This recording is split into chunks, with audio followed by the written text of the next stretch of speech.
नमस्कार प्यारे बच्चों, साथियों। आज 9 बजे हमारी हिंदी मैराथन क्लासेस प्रारंभ होगी। सभी साथी, सभी प्यारे बच्चे सादर आमंत्रित हैं। देखो, हिंदी का जो सिलेबस है, हिंदी हर एग्जाम में आती है। एचएसएससी के तो हर एग्जाम में आती है। अभी हरियाणा पुलिस का होने वाला है, उसमें भी आएगी। सी ग्रुप के जो बचे हुए एग्जाम हैं उनमें भी आएगी। और टीजीटी पीजीटी हो या फिर डीएसएसबी में टीजीटी पीजीटी पीआरटी हो या फिर हरियाणा में टीजीटी पीजीटी हो, केवीएस हो, आरपीएससी यूपीएससी, कहीं भी जाओगे हिंदी हर एग्जाम में आएगी। तो आज हमारी क्लास 9 बजे प्रारंभ होगी। हो सकता है 4 घंटे हो, 5 घंटे हो सकता है 3 घंटे। गर्मी का समय देखो कितना समय लगेगा वो तो देखेंगे, लेकिन 9 बजे सभी बच्चे, सभी से मेरी हम्बल रिक्वेस्ट है, एक बार आकर देखना, एक बार पढ़कर देखना कैसी लगती है।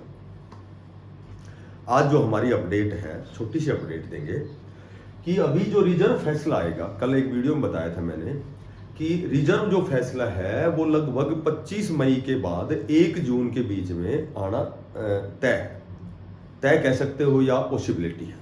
ठीक है, तो रिजर्व फैसले के बाद अभी 3 से 4 महीने में, जून से स्टार्ट होकर के और अगस्त सितंबर तक कौन कौन से एग्जाम होने हैं, ठीक है, तो उसी पर थोड़ी सी चर्चा करेंगे। एक तो हरियाणा पुलिस का फिजिकल होगा जो जून में ही डिक्लेयर है, लगभग जून के लास्ट में स्टार्ट हो जाएगा।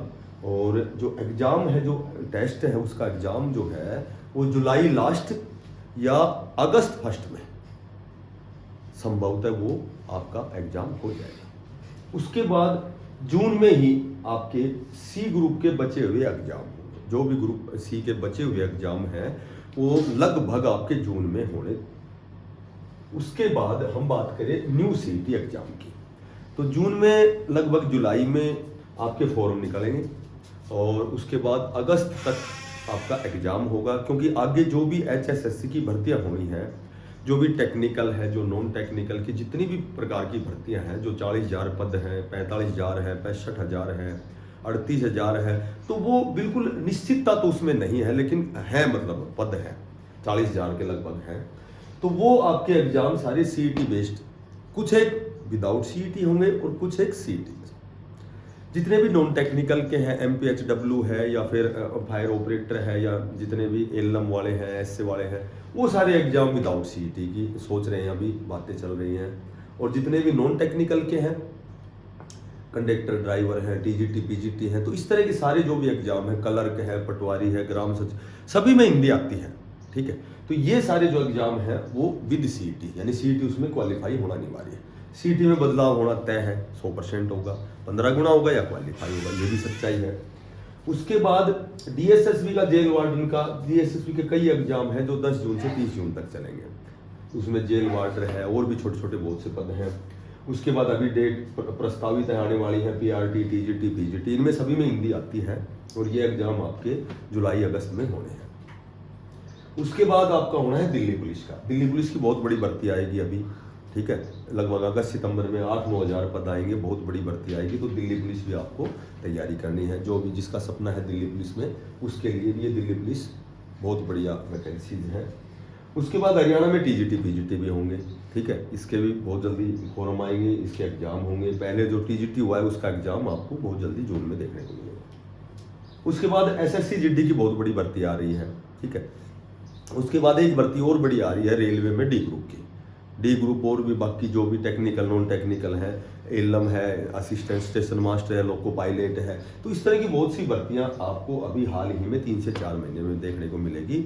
आपको बहुत बढ़िया तैयारी करनी है, अपनी लाइब्रेरी ज्वाइन करनी है, ठीक है, और अपनी कोई कोचिंग सेंटर ज्वाइन करना है, घर से ऑनलाइन लेना है। एक छोटी सी 1 मिनट का समय और लूँगा कि किसी भी एग्जाम को आप फाइट करने के लिए मेरे 5 पॉइंट याद रखना है आपको।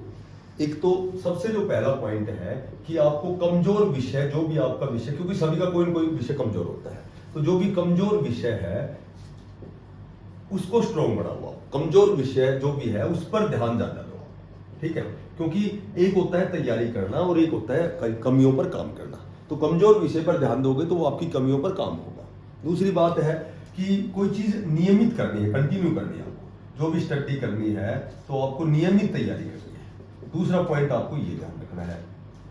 तीसरा जो पॉइंट है वो ध्यान रखना है आपको कि टाइम टेबल जो है वो तुम्हारे अकॉर्डिंग बनाना है तुम्हें, ना कि कोई टाइम टेबल को फॉलो करना है। तुम्हें टाइम टेबल अपना ही फॉलो करना है कि कुछ एक बच्चों को रात को पढ़ने में मजा आता है, किसी को दिन में, कोई किसी को कभी समय होता है, जो समय होता है उस हिसाब से उस अकॉर्डिंग आपका टाइम टेबल होना चाहिए, ठीक है। और जो चौथी बात है कि आपको स्पीड बढ़ानी है। स्पीड बढ़ाने के लिए आपको क्या करनी है, स्पीड बढ़ानी कैसे बढ़ाई जाती है, कई बार हम क्या करते हैं पूरा सिलेबस करते हैं, ऑनलाइन क्लासेस देखते रहते हैं, ठीक है। तो जब तक आप हाथ से काम नहीं करोगे, जब तक आपकी स्पीड नहीं बढ़ेगी। और हाथ से काम कब होगा, जब आपका दिमाग आपके हाथ का साथ देगा, आपका हाथ दिमाग का साथ देगा। और वो कब होगा कि कम से कम जब भी कोई क्लास पढ़ोगे, आज हमारी हिंदी मैराथन क्लास है, आप कॉपी पेन लेके बैठो। जब तक हाथ से लिखोगे नहीं, जो चीज तुम्हें आती है वो भी बार बार लिखते रहो, क्योंकि ये जो हाथ है ये दिमाग का कहना कब मानेंगे, जब हमारी स्पीड अच्छी है। और हमें आता सब कुछ है, पर वो आता क्या, वो घर आके करना, हमें वो समय बचेगा नहीं वहां। तो केवल देखने से ही तैयारी नहीं होती, आपको स्पीड बढ़ाने के लिए प्रैक्टिकली अपने नोट्स खुद बनाने हैं, खुद बार बार मैथ रीजनिंग की प्रैक्टिस करनी है। और जो पांचवा जो पॉइंट है, जो मेन पॉइंट है, आपको वीकली एक मॉक टेस्ट या फिर कोई मॉडल टेस्ट पेपर की बुक उठा लो, या कोई प्रीवियस एग्जाम के पेपर उठा लो। तो आपको वीकली एक एग्जाम सोल्व करना है, ठीक है। और वो एग्जाम कैसे सोल्व करना है, बिल्कुल टाइम टू टाइम, जितना समय मिलता है उसे अकॉर्डिंग समय करना है। ये 5 पॉइंट जो ध्यान रखेगा वो इनमें से एक भर्ती में कंफर्म सिलेक्शन लेगा। धन्यवाद।